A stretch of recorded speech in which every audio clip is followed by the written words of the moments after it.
अल्लाह ही अल्लाह किया करो, दुख न किसी को दिया करो, जो दुनिया का मालिक है नाम उसी का लिया करो। अल्लाह ही अल्लाह, अल्लाह ही अल्लाह, अल्लाह ही अल्लाह किया करो, दुख न किसी को दिया करो, जो दुनिया का मालिक है नाम उसी का लिया करो। अल्लाह ही अल्लाह, अल्लाह ही अल्लाह।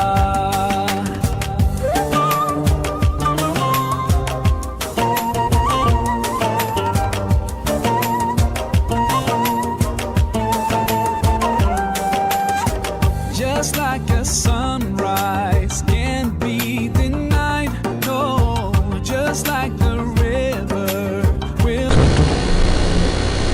Alhamdulillah Rabbil Alamin, wassalatu wassalamu ala Rasulillah wa ala alihi wa sahbihi ajma'in. Rabbi shrah li sadri wa yassir li amri wahlul 'uqdatam min lisani yafqahu qawli. Subhanaka la ilma lana illa ma 'allamtana innaka antal 'alimul hakim. Wa la hawla wa la quwwata illa billahil 'aliyyil 'azim. Alhamdulillah, pada jemaah muslimin muslimat sekalian, sambungan kita muka surat Al-Baqarah 64.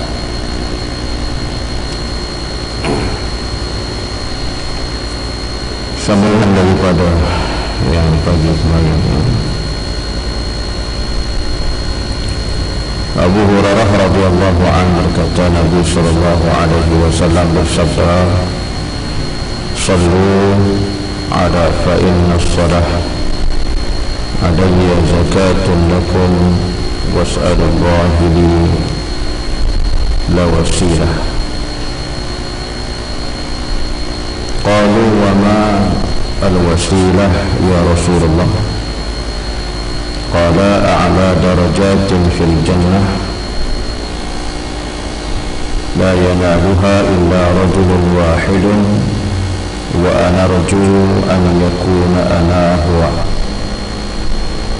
Bacalah selawat untuk aku, sebab bacaan selawat itu membersihkan kekotoran, yakni dosa-dosa kamu. Dan mintalah kepada Allah untukku wasilah. Apakah wasilah itu ya Rasulullah? Jawabnya, satu darjat yang tertinggi dalam syurga yang tidak akan dicapai kecuali oleh seseorang. Dan saya berharap semoga saya orangnya. Jadi masih lagi kita sambungan daripada bab kelebihan kita berselawat kepada Nabi sallallahu alaihi wasallam. Diambil daripada Abu Hurairah radhiyallahu anhu, yang Nabi menyuruh, maknanya Nabi menggalakkan kita umat Islam supaya berselawat ke atas Nabi. Sebab dia kata bacaan selawat itu membersihkan akan dosa-dosa kamu, dan mintalah kepada Allah untukku wasilah. Bila ditanya sahabat apa dia wasilah, wasilah kata Nabi satu darjat yang tertinggi dalam syurga yang tidak akan dicapai oleh seseorang. Dan saya berharap semoga saya lah orangnya. Jadi keutamaan yang diberi kepada orang yang berselawat mengikut dalam hadis ini ialah Nabi menyatakan bahawa kekotoran dosa-dosa kita dia boleh diampunkan oleh Allah dengan kita berselawat kepada Nabi sallallahu alaihi wasallam. Jadi bila sebut kata wasilah ini sudah pastilah Nabi adalah orang yang akan berada dalam syurga Allah, dan orang-orang yang berselawat kepada Nabi juga dengan ikhlas dan beramal sungguh dengan salawat, maka juga akan berserta dengan Nabi sallallahu alaihi wasallam dalam syurga Allah. Sebab di dalam bahasan hadis yang lain ada disebut bahawasanya yang meresmikan pembukaan membuka pintu syurga adalah Nabi kita Muhammad sallallahu alaihi wasallam. Ini boleh rujuk dalam susunan hadis dalam kitab Tajdzibut Taraful Hadis jilid yang pertama. Di sana disebut bahawa Nabi lah yang akan meresmikan pembukaan membuka pintu syurga, lalu dia masuk ke dalam syurga diikuti oleh umat-umat yang awal bersama dengan Nabi SAW, kalangan-kalangan para sahabat dan sahabat, kemudian diikuti daripada satu generasi daripada umat-umat ini terus sampailah yang akhir sekali, umat Nabi Muhammad yang akhir bertemu dengan hari kiamat. Lepas itu baru diikuti oleh daripada umat Nabi Adam dan seterusnya. Ada satu daripada penghormatan yang tinggi lah Allah Ta'ala bagi, yang Nabi ini pula merupakan dia ini penghulu bagi segala Nabi dan Rasul-Rasul Allah. Jadi sebab itulah Nabi diberi penghormatan membuka dan meresmikan syurga Allah Subhanahu wa Ta'ala. Jadi dalam syurga ni dikata wasilah ialah darjat yang tertinggi yang Allah kurniakan, yang ini siapa lagi yang akan dapat mencapai melainkan Nabi Muhammad sallallahu alaihi wasallam. Jadi kita ni umat-umat yang berselawat ke atas Nabi ni, maka diberikan ia akan syafaat, maka akan dapat berada dalam syurga Allah Subhanahu wa Ta'ala. Jadi itu banyakkanlah kita berselawat. Mudah-mudahan pada bulan ini ataupun bulan yang seterusnya sepanjang hayat hendaklah kita memperbanyakkan berselawat ke atas Nabi. Kemudian kata Abu Lais, arti zakatul lakum, iaitu pencuci untukmu dan pengampunan bagi dosa-dosa kamu. Pada hadis tadilah ya, dikatakan fa inna sadata alayya zakatun lakum was'alullahi li was'al wasilah. Jadi Abu Lais pengarang kitab ni, ulama ni, dia kata arti zakatul lakum bermaksud ialah penyuci untuk kamu dan pengampunan bagi dosa-dosa kamu. Di dalam Al-Quran ada ayat yang Allah sebut bahawasanya Allah tidak akan melihat, Allah tidak akan menyucikan kamu kan, bagi orang-orang yang syirik kepada Allah Subhanahu wa Ta'ala. Wa yuzakkihim, Allah tidak akan menyucikan mereka itu, Allah tidak memandang mereka itu. Jadi makna dia di situ zakatul lakum, waktu Abu Lais mengertikan bahawa menyuci untuk kamu dan pengampunan dosa-dosa untuk kamu. Jadi kita lihat bahawa sebenarnya dengan selawat ni, walaupun kata dengan kalimat yang mudah ya, tak payah mana pun, tetapi ia adalah amat besar yang boleh mengampunkan dosa-dosa kita. Jadi sebab tu saya kata pada pagi semalam, perkara yang berselawat ni adalah mudah. Jadi tertakluk pada diri kita masing-masing lah. Barang siapa yang berusaha untuk mencari sesuatu keuntungan bagi diri mereka, maka dia akan beruntunglah di hari akhirat besok.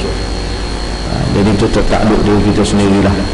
Dah diberitahu, dah dibaca dengan riwayat hadis-hadisnya ya. Jadi kalau ini pun kita nak tinggalkan juga, tak mahu kita berselawat ke atas Nabi, maka rugilah kita. Kita akan kecewa nanti. Hadis yang kita baca pagi semalam menyatakan bahawa salah satu daripada orang yang akan kecewa ialah orang yang meninggalkan selawat ke atas Nabi Muhammad sallallahu alaihi wasallam. Jadi kecewa di dunia, kecewa di akhirat, yang tak ada boleh kita tembus segala kekecewaan.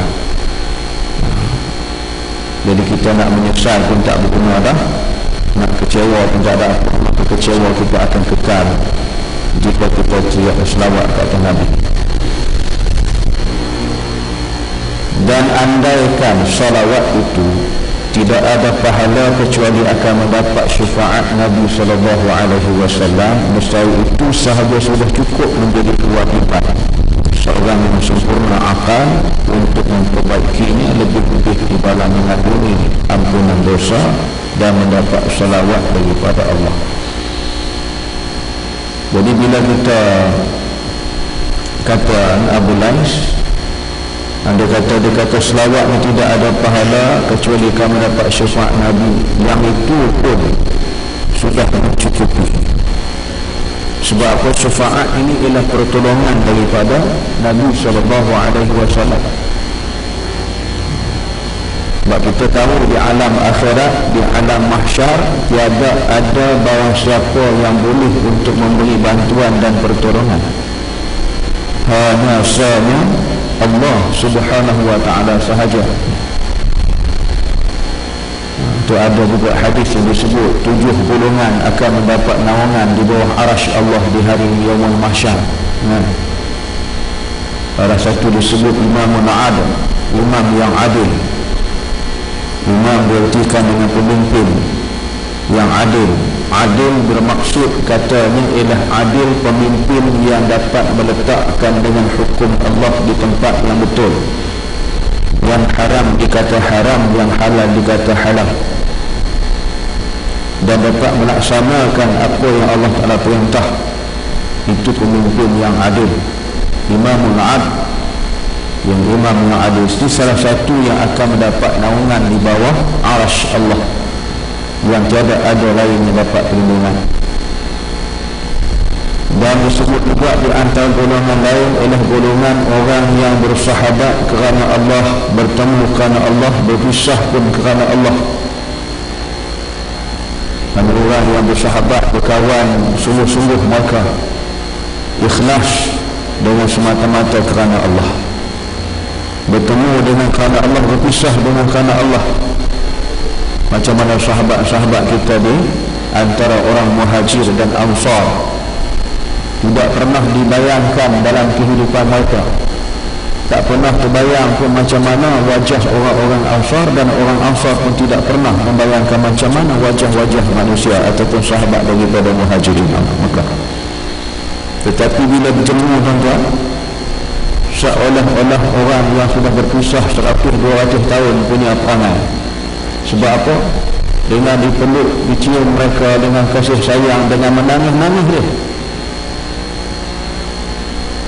Rasa hibur, rasa sedih sungguh. Seolah-olah macam yang terlalu sama-sama sangat berpisah, tak berjumpa. Bila jumpa balik ni Allah, Tuhan yang tahu. Padahal tak pernah pun terbayang macam mana rupanya sahabat daripada Mekah. Orang Mekah pun tak terbayang macam mana sahabat berada di Madinah. Itu mereka bertemu kerana Allah dan berpisah dengan kerana Allah. Akhirnya pertemuan itu menyatupadukan ummah menjadi ummatan wahidah, menjadi kekuatan kepada Islam, dan dapat menegak negara Islam dan membina empire Islam. Itulah satu daripada yang disebut. Sehingga kan di antara orang Muhajirin dan Ansar ini, Allah kisahkan dalam Al-Quran bagaimana sebatinya kasih sayang mereka. Sehingga kan bukan sekat wang ringgit, dinar, dirham, tetapi isteri pun diberikan kepada sahabat daripada Muhajirin.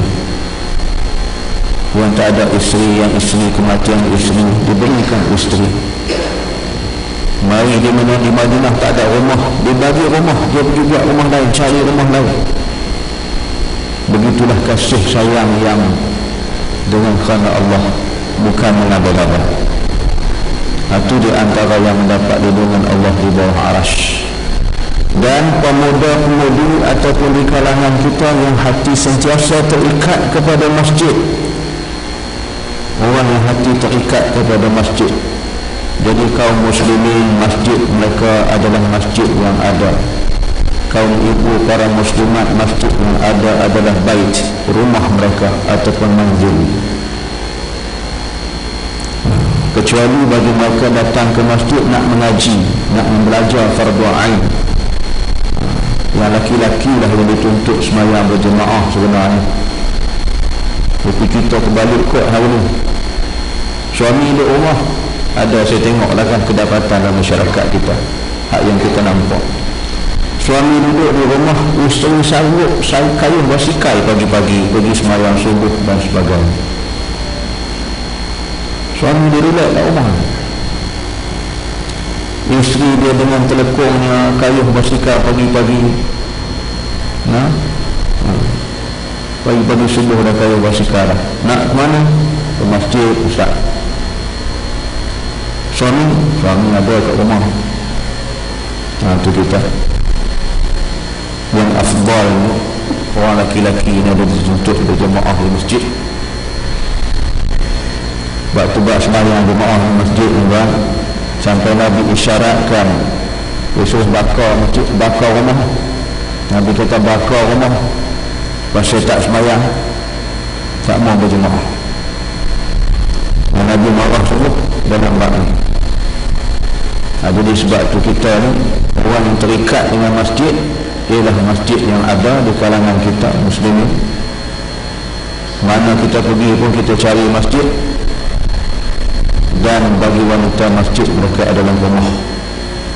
Sebab itu ada dibicarakan hadis berdasarkan dalam kitab Uqudul Jain, ada disebut di sana tentang kelebihan isteri-isteri yang sembahyang dalam rumah, sembahyang dalam bilik di rumahnya, sembahyang di serambi rumahnya.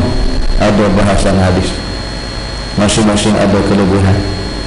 Walaupun nama sembahyang di biliknya, sembahyang di serambi rumahnya, di ruang tamu, maka seolah-olah seperti mana mereka sembahyang di masjid Nabawi sallallahu alaihi wasallam atau kama qala.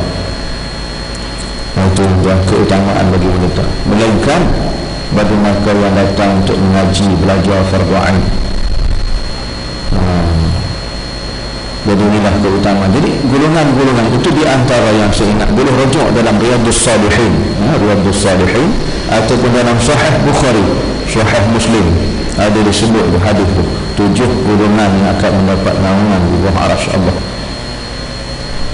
Jadi kita yang mendapat syafaat Nabi ini pula adalah sudah cukup, kata Abu Lais, sebab bagi orang yang mendapat syafaat Nabi, mereka mendapat pertolongan daripada Nabi SAW.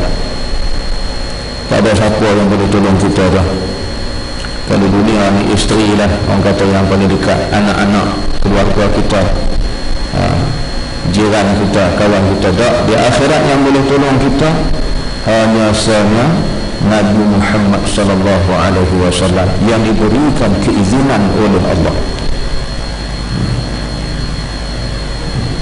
Maka dia akan menghulur tangan, maka dia ambil daripada orang yang berada di dalam neraka Allah Subhanahu wa ta'ala, diselamatkan daripada neraka.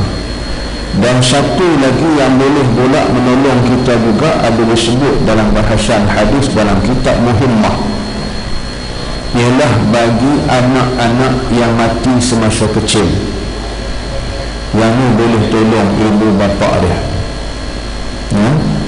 Sebab tu Nabi kata orang yang kematian anak 1, 2, 3 dapat masuk syurga. Ada seorang ibu bertanya, ya Rasulullah, aku seorang pun tak ada. Nabi kata dengan syafaatku, insya-Allah. Sebab tu bila anak kita meninggal masa kecil-kecil, kita kena redha. Jangan kita merawat, meratap, menangis lebih-lebih sangat. Bersalin-salin meninggal, ataupun belum bersalin lagi dalam perut dah meninggal dah, kita punya sedih nak. Sebab kita buat persiapan dengan baju, dengan lampin, dengan napkin, dengan segala-galanya, siap dah nak sambut kelahiran anak. Tiba-tiba kata doktor, anak puan meninggal dalam kandungan. Kita terpaksa kena buang jika kita tiada untuk menyelamatkan nyawa. Maka kita pun sedih. Jangan sedih.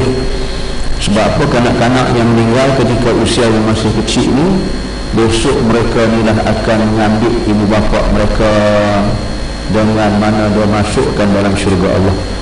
Ada dicerita dalam kitab Muhimmah. Sebab tu hukum anak-anak yang meninggal ni, walaupun anak Yahudi, walaupun anak Majusi, Nasrani, tetap mereka dikira fitrah, suci sebelum aqil baligh. Kalau dah aqil baligh, tertakluk kepada akidah yang dipegangkan. Jadi begitu. Jadi mereka ni dalam syurga apa kerja dia? Jadi qadam, jadi khadam. Sibuk tuan, keluar masuk dalam syurga, tak ada halangan. Dia tunggu dekat pintu syurga. Dia tengok mana bapa, mak ibu dia, ayah dia. Tanya malaikat, mana ibu dia, mana ayah dia. Itu riwayat panjang lah dicerita dalam kitab Muhammad tu. Begitu. Sampailah sehingga malaikat kata, ya Allah, ya Tuhanku, ni anak yang sebut bertanyakan di manalah ibu dan bapa ni. Maka dia kata kepada malaikat, pergilah, tunjukkan, bawakan. Maka diambil anak ibu ni daripada neraka, dibawa masuk ke syurga Allah Subhanahu wa ta'ala. Tapi dengan syarat dia mati sendiri lah, jangan kita bunuh dia. Dan kita reda, kita reda anak kita mati masuk kecil. Itu satu kebaikan, pertolongan yang akan kita dapat. Jadi syafaat Nabi ni maknanya Nabi akan tolong kita, Nabi akan bantu kita bagi orang-orang yang telah pun ditentukan oleh Allah untuk mendapat syafaat. Kalau duduk di muka bumi dia lawan Nabi semedang nak syafaat, macam mana? Lawan Nabi, Allahu Akbar, hina Nabi, cerca Nabi, maka macam mana kita nak dapat syafaat? Dia kata, saya tak lawan Nabi, tak hina Nabi, tak pernah berselawat ke atas Nabi itu, sepanjang hidup tak pernah berselawat ke atas Nabi itu. Macam mana nak dapat syafaat daripada Nabi? Jadi itu kita nak banyakkan, mudah-mudahan kita mendapat syafaat. Itu pun sudah cukup. Dia kata yang sempurna akal untuk memperbaiki lebih-lebih di dalam mengandungi ampunan dosa dan mendapat selawat daripada Allah. Allah pun berselawat ke atas kita. Anas bin Malik pula radhiyallahu anhu berkata, Nabi bersabda, man shalla alayya salatan wahidatan sallallahu alaihi wasallam 10 salawatin wa hatu anhu 10 khati'atin. Sesiapa yang membaca selawat untuk aku satu kali, kata Nabi, wahidah, maka Allah Ta'ala akan beri kepadanya 10 salawatin wa hatun anhu. Allah akan beri selawat untuknya 10 kali. Allah selawat pada kita 10 kali. 10 khati'atin, dan dihapuskan pula 10 dosa-dosa kita. Jadi kalau satu kali kita selawat 10 dosa kita diampun, digugurkan oleh Allah. Bayangkanlah dalam satu hari 10 kali, kalau sepanjang masa kita berselawat, sepanjang hayat kita berselawat, mudah-mudahan Allah mengampunkan dosa-dosa kita. Tapi janganlah buat dosa balik. Gitu. Ya. Dia kata aku selawat sehari 1000 kali. Kalau sekali 10 kali, 1000 kali, kali 10 dengan 10, dengan 1000 kali, kali 10, banyak. Dia kata, lepas tu dia buat dosa pula. Tak boleh macam tu. Kita jangan duk main-main benda ni. Buat dosa pahala ni bukan benda yang boleh jadi bahan gurauan, bahan kita nak main-main, tak boleh. Jadi selama mana kita bertaubat kepada Allah, cukuplah sekadar itu, jangan diulangkan lagi. Jadi kita kena buka balik syarat-syarat taubat, surah Rujuk dalam kitab Minhajul Abidin, dalam kitab Ihya Ulumuddin, berkenaan dengan hukum dan syarat orang yang bertaubat. Salah satunya kata Hujjatul Islam Imam Al-Ghazali, orang yang bertaubat sebenar-benar dengan taubatan nasuha, bukan kata nak buat, terlintah di hati pun tak ada dah. Lintasan dalam hati pun tak ada dah nak buat hak benda yang jahat tu. Itu kata taubatan nasuha. Tapi kalau dah bertaubat dengan bangganya, dia cerita pula seronoknya masa jahat dulu, bukan dia dah. Dia bangga pula, dia seronok cerita kat orang pula, aku dulu jahat macam ni, buat macam ni, kata dia. Itu dah seronok tu, bukan dia bertaubat. Seronok dan bangga nak bercerita kehebatan dia buat jahat. Jadi tak perlu. inilah kata syarat di antaranya orang yang taubat nasuha. Jadi mudah-mudahan dengan kita bertaubat dan kita telah berselawat, Allah mengampunkan dosa kita. Satu kali kita selawat, Allah berselawat ke atas kita 10 kali dan dihapuskan dosa kita 10 daripada dosa-dosa kita. Lama-lama kelamaan mudah-mudahan dosa kita itu akan berkurangan dan mudah-mudahan dimatikan Allah kita dalam mendapat keampunan daripada Allah. Jadi kalau kita kata nak bersih, suci bersih sampai tak ada dosa tu, yang tu tak boleh nak kata lah juga, sebab kita ni tak puni daripada buat dosa. Nah, yang bersih macam kain putih tak ada dosa ni para nabi, para rasul, mereka tu maksum, terpelihara. Tapi seboleh-bolehnya jangan berulang balik di atas kesalahan dan dosa yang kita buat. Mudah-mudahan Allah menjadikan kita sebagai pengampunan dan mendapat sungguh keampunan insya-Allah di hari akhirat. Jika engkau ingin mengetahui betapa besarnya salawat itu dari lain ibadah, maka perhatikanlah, renungkanlah ayat Allah, firman Allah di dalam surah Al-Ahzab ayat 55. Apa yang Tuhan berfirman? Innallaha wa malaikatahu yusalluna 'alan nabi ya ayyuhalladzina amanu sallu 'alaihi wa sallimu taslima. Inilah yang selalu diperingatkan tukang bank kita sebelum sembahyang Jumaat, maka diperingatkan seperti mana ketika khatib nak atas mimbar. Inilah yang dibacakan kepada kita supaya kita tak bercakap, supaya kita tak buat benda-benda yang lara. Ni khatib nak baca khutbah, jangan untuk khatib tu mimbar kita duk main handset, duk main YouTube kita lagi. Saya kalau baca khutbah, saya pesan atas mimbar, tolong tutup handset, tolong jangan main YouTube anda, jangan duk main lagi apa-apa rakam set video ke apa-apa, jangan bercakap-cakap. Tolong dengar ni khutbah yang kita nak sampaikan. Kena pesan dan khatib dan mimbar, jangan takut. Ni setengah khatib nak terus baca teks, tak pesan ke jemaah. Hak belakang duk buka handset, buka YouTube, boleh duk tekan main, duk tengok Jumaat tak minyak apa macam ni kita. Nah, berhentilah benda-benda itu semua, dengar khutbah tu, sebahagian daripada Jumaat, jika tidak lara Jumaat kita. Khatib jangan takut, dia ada autoriti. Nabi di atas mimbar, Nabi tegur, sahabat masuk terus duduk. Nabi kata bangkit sembahyang sunat tahiyatul masjid dulu, baru duduk. Nabi tegur, Nabi di atas mimbar.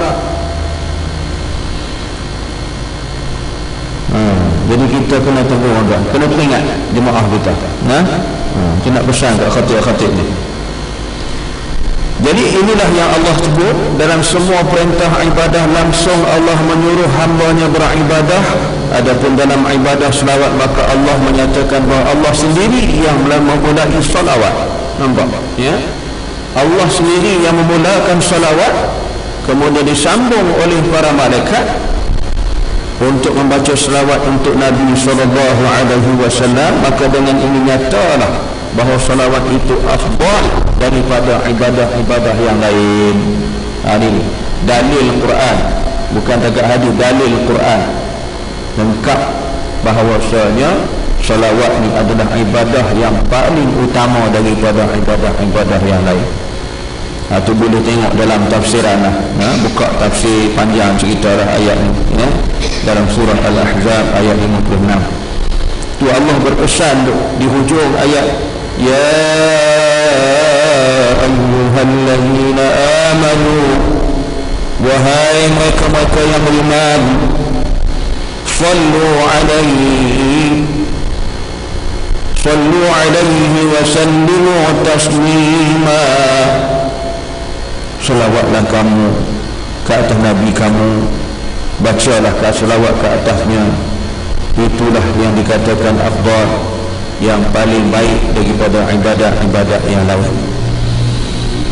Jadi dengan Allah turunkan firman itu menunjukkan bahawasanya betapa besar dan agungnya salawat ke atas Nabi SAW. Jadi marilah kita pakat beramai-ramai kita berselawat ke atas junjungan besar Nabi SAW ni dari semasa ke semasa, setiap hari. Mudah-mudahan sampailah kita kata menghembuskan nafas yang terakhir dalam kita sentiasa dibasahi lidah kita, lisan kita dengan berselawat, dengan berzikir kepada Allah Subhanahu wa taala. Wallahu a'lam. Insyaallah sambung besok lagi. Subhanakallahumma wa bihamdika asyhadu an la ilaha illa anta astaghfiruka wa atubu ilaik. Bismillahirrahmanirrahim. Wal 'asri innal insana lafi khusr illa alladhina amanu wa 'amilus salihat wa tawasaw bil haqqi wa tawasaw bis sabr. Shadaqallahul 'azim.